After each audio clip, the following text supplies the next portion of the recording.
This is Eric. Eric, where are you going?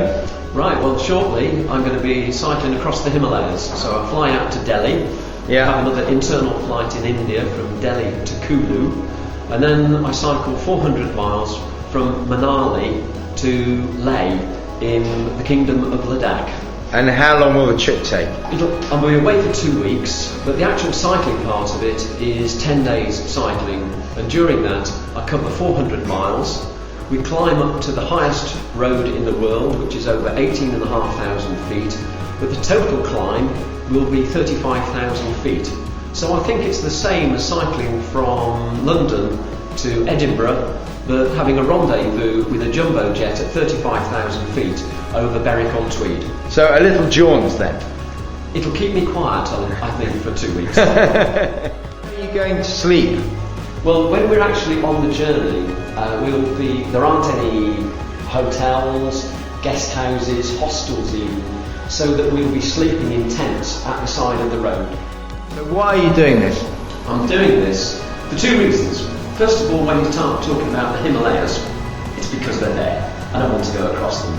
But more important is I'm doing it to raise money for Namer Crafts, who is a charity very close to my heart, and I think very close to the heart of everybody at St Mark's, set up by Andy and Susie Hart from St Mark's in 2002. So tell us a little bit about your experience of God on the road.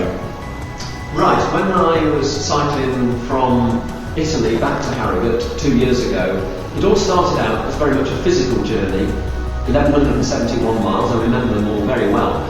But it became a spiritual journey as well.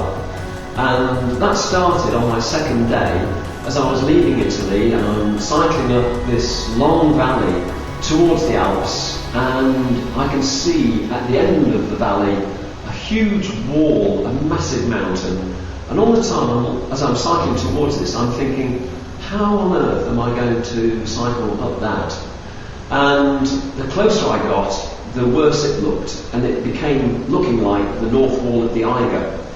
And I remember I was sending emails back every day in terms of my journey, sending some photographs back, and I was getting responses back from people at St Mark's, and Paul Hooper would send me an email back every day, and that day he sent me a quotation of Psalm 121. I will lift mine eyes up to the hills. From whence cometh my help? My help cometh from the Lord, who hath made heaven and earth. And the Lord helped me on that journey, no doubt about it. He was walking, cycling every step with me.